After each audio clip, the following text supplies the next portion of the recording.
vue utilisateur final, le conseiller, le téléconseiller, le gestionnaire de sinistre, dans son poste de travail, il a des aides qui l'aident en temps réel à être encore une fois plus efficace, plus pertinent, plus personnalisé. Bienvenue à toutes et à tous dans Tonalité InsurTech, l'interview. C'est l'occasion pour vous de retrouver dans un format dédié les meilleures interviews réalisées ces derniers mois dans le cadre de mon podcast InsurTech. Et si vous ne le connaissez pas déjà, le podcast complet revient chaque mois sur l'innovation et la technologie au service de l'assurance. On y détaille les dernières levées de fonds et on décrypte une tendance majeure de la scène InsurTech. Pensez donc à vous abonner pour ne pas rater le prochain numéro. L'idée de ce numéro spécial copilote m'est venue il y a quelques semaines alors que je lisais l'annonce d'une levée de fonds d'une start-up qui se présentait comme le copilote légal. Alors vous allez me dire quel rapport avec l'assurance ? Rassurez-vous, j'y viens. Et pour faire court, c'est à l'occasion de cette lecture que j'ai eu la conviction que cette notion de copilote allait être adaptée à chacune des industries. Et dans ce contexte, il n'y avait pas de raison que l'assurance y échappe. Pour rappel, c'est Microsoft qui a introduit cette notion de copilote en mars 2023 pour mettre en avant ces nouvelles fonctionnalités, boostées à l'IA générative, intégrées directement dans ses outils existants. Et depuis, le terme est utilisé largement. Pour vous en convaincre, jetez un œil à Google Trends. Les recherches pour le terme copilote sont en croissance exponentielle depuis le boom des IA génératives, à commencer par ChatGPT, et évidemment depuis les annonces de Microsoft. Pour vous simplifier la vie, j'ai fait l'analyse et vous trouverez le graphique directement sur mon compte Twitter. Bref, un géant de la tech qui introduit ce terme de copilote et des startups qui s'en emparent chacune dans leur industrie, l'occasion était trop belle de s'intéresser à cette notion de copilote, plus spécifiquement dans l'assurance. C'est pourquoi je suis ravi de recevoir Damien Philippon, cofondateur et CEO de Zelros, car sa société a justement lancé et protégé la notion de copilote dans l'assurance, The Insurance Copilot en version originale. Petit disclaimer avant de commencer, nous sommes, avec Astoria VC, investisseurs dans la société Zelros depuis ses débuts. Ça change rien sur le fond, la société me semble être un excellent exemple des bénéfices de cette technologie ou de produits dans l'assurance, mais je préfère le souligner pour ceux qui n'avaient pas déjà l'information en tête. Salut Damien, merci beaucoup d'être avec nous aujourd'hui. Est-ce que pour commencer, tu peux te présenter pour ceux qui ne te connaissent pas déjà ? Oui, bonjour Florian. Déjà, merci infiniment de ton invitation. Donc, je suis le cofondateur et CEO de Zelros. Zelros, nous développons une plateforme technologique basée sur l'intelligence artificielle et 100% spécialisée au monde de l'assurance. Et nous l'appelons The Insurance Copilot, qui est d'ailleurs une marque déposée mondialement, que nous sommes les seuls à pouvoir utiliser. Et ça nous amène directement dans le vif du sujet. Et peut-être avant de redescendre sur la spécificité assurance, je pense qu'on a tous entendu le terme de copilote qui est maintenant largement utilisé par tous les acteurs de la place. Est-ce que tu pourrais justement nous indiquer comment toi, tu définis cette terminologie ? Est-ce que tu considères finalement être un copilote de manière générale ? Avec l'accélération là, de l'IA, suite aux nouvelles possibilités offertes par l'IA générative, je pense qu'on a tous entendu parler de ChatGPT et de OpenAI. On a commencé à voir apparaître de nombreux copilotes. Un des premiers, en tout cas que nous on a commencé à utiliser chez Zelros, c'est celui de GitHub, qui booste considérablement la productivité des développeurs logiciels. Et petit à petit, presque tous les fournisseurs de logiciels ajoutent dans leur stack technologique un copilote. Le plus connu étant celui récemment mis en production et mis sur le marché par Microsoft. Mais il y en a d'autres, je pense à Notion par exemple. Qu'est-ce que c'est un copilote ? Alors, je pense qu'on connaît tous ça dans le champ lexical du transport. C'est quelqu'un qui aide le pilote à optimiser son trajet, être plus rapide, plus efficace, en meilleure sécurité également, et ça c'est important.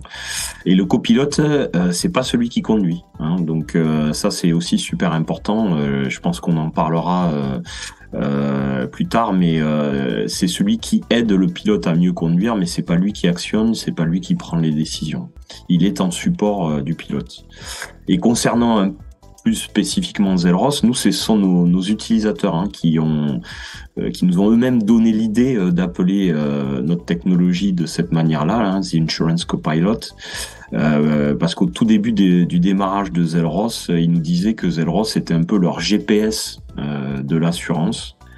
on les aidait à aller plus vite, à être plus pertinents et à être plus efficaces. C'est comme ça que l'idée nous est venue. Merci pour cet éclairage. Et pour rentrer maintenant dans le détail d'un point de vue assurantiel, comment tu définirais cette notion de copilote dans notre industrie, justement? Est-ce que c'est si spécifique? Comment on l'explique à nos clients? Il faut imaginer que, probablement dans votre vie privée, vous avez des amis à qui vous faites confiance quand vous voulez demander des conseils. Là, imaginez un ami, mais qui est expert en assurance. Donc, c'est un ami qui connaît les produits d'assurance, c'est un ami qui connaît comment analyser des risques, des profils clients, des contextes clients.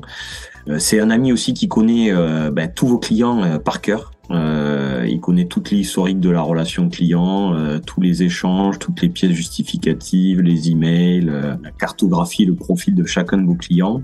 Il connaît la réglementation cet ami-là, il est disponible en temps réel pour prodiguer des conseils avisés, répondre à toutes les questions.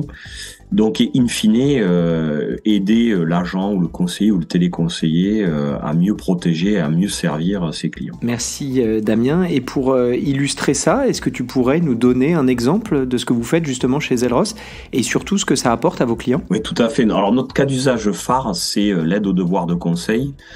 C'est comme ça qu'a démarré Zelros. C'était l'arrivée de la DDA en France, la directive de distribution des assurances. Et là, le devoir de conseil est devenu un enjeu prégnant chez tous nos clients, donc mieux protéger et aussi avoir une meilleure démarche de prévention vis-à-vis des clients finaux.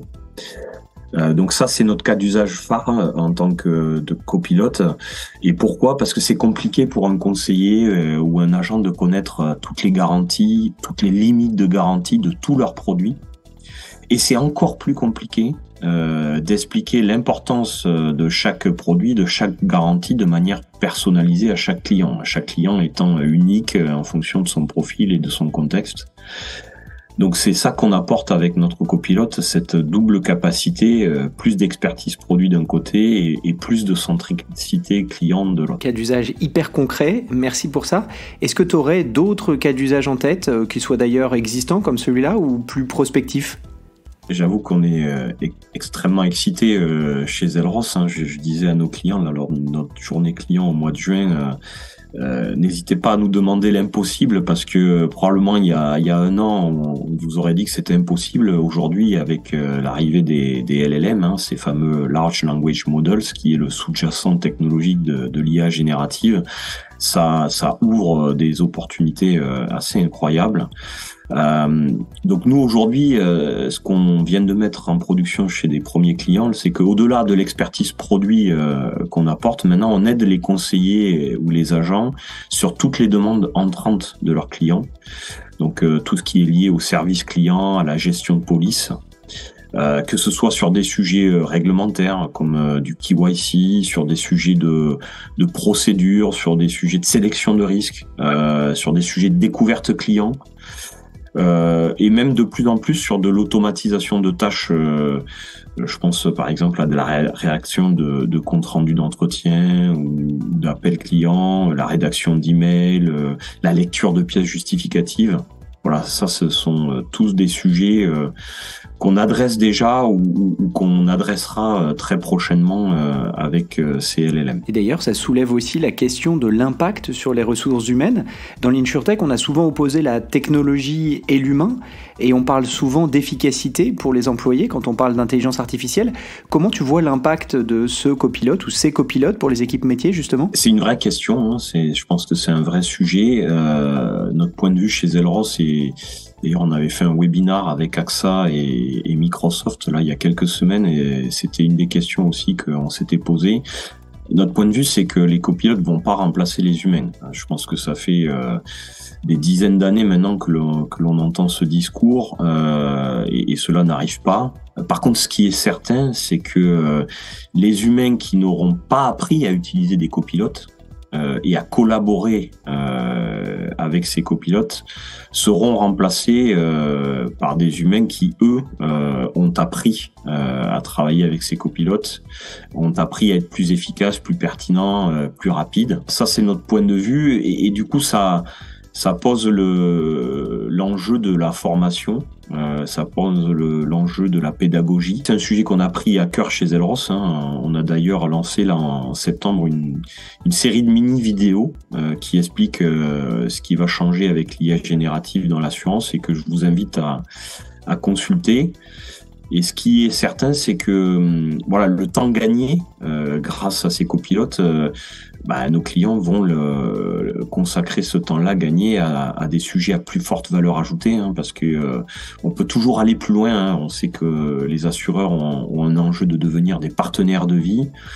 Il y a des sujets par exemple sur la prévention qui restent encore assez largement inexplorés, sur lesquels le temps gagné pourrait être mis à profit pour adresser ces sujets-là. Intéressant, et je mettrai d'ailleurs le lien vers les vidéos que tu as évoquées tout à l'heure dans la description du podcast pour ceux qui voudraient aller y jeter un coup d'œil. Et d'ailleurs, je vous invite à le faire parce que c'est hyper instructif, et l'œil justement orienté assurance nous apprend beaucoup sur ces technologies dont on pense connaître beaucoup parce qu'on lit et on entend beaucoup parler du terme. Mais cet angle assurance me semble particulièrement intéressant.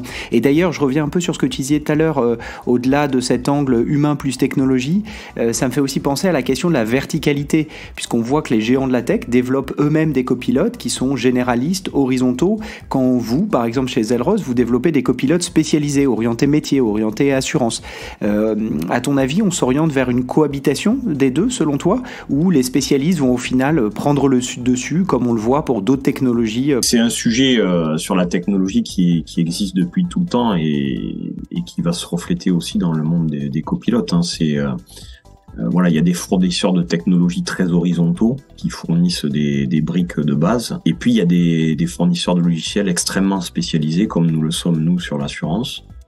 Donc, oui, les deux technologies vont être complémentaires. Et d'ailleurs, d'un point de vue utilisateur final, le conseiller, le téléconseiller, le gestionnaire de sinistre, quelque part, ne sait même pas que derrière c'est Elros ou c'est Microsoft. C'est que dans son poste de travail, il a des aides qui l'aident en temps réel à être encore une fois plus efficace, plus pertinent, plus personnalisé. Par exemple, on a un partenariat stratégique avec Microsoft. On a été incubé dans Microsoft AI Factory en tout démarrage de Elros. On utilise OpenAI dans Azure, qui aujourd'hui, le LLM le plus performant sur le marché dans un mode sécurisé. On est très complémentaires. Typiquement, j'ai parlé des comptes rendus d'appel. Ça, c'est pas nous qui le faisons, Elros. Ça, c'est Microsoft qui le fait et ils le font extrêmement bien. Par contre, sur la base d'un compte rendu, de ce qu'on entend dans la conversation, faire émerger de l'expertise produit, faire émerger des recommandations de protection, ça, Microsoft ne le fait pas, mais par contre, Elros le fait très bien. Donc, c'est cette complémentarité-là vers laquelle on s'oriente on s'oriente déjà et on s'oriente encore plus dans les années à venir. Merci beaucoup Damien pour tous ces éclairages et hâte de voir comment vous allez continuer à faire évoluer cet outil précieux qu'est le copilote pour les équipes assurantielles.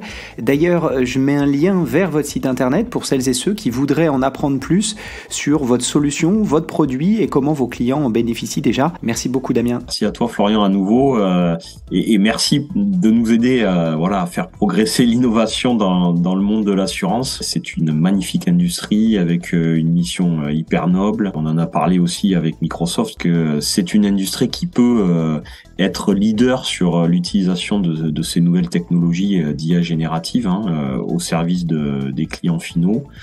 Pourquoi ? Parce que c'est une industrie qui, au cœur, utilise des données, au cœur est ultra experte en statistiques et tout ça, c'est les fondements de l'IA et de l'IA générative. Donc, je pense que l'assurance va être un porte-étendard et va montrer la voie aux autres industries, encore une fois, toujours pour le bénéfice des clients finaux. C'est la fin de cet épisode, merci pour votre écoute. Si le contenu vous a plu, n'hésitez pas à le partager autour de vous, auprès de vos collègues. Puis ravi d'échanger ensemble, vous pouvez facilement me retrouver sur les réseaux sociaux, Twitter, LinkedIn. Et évidemment, je vous donne rendez-vous pour le prochain numéro de Tonalité InsurTech. À bientôt.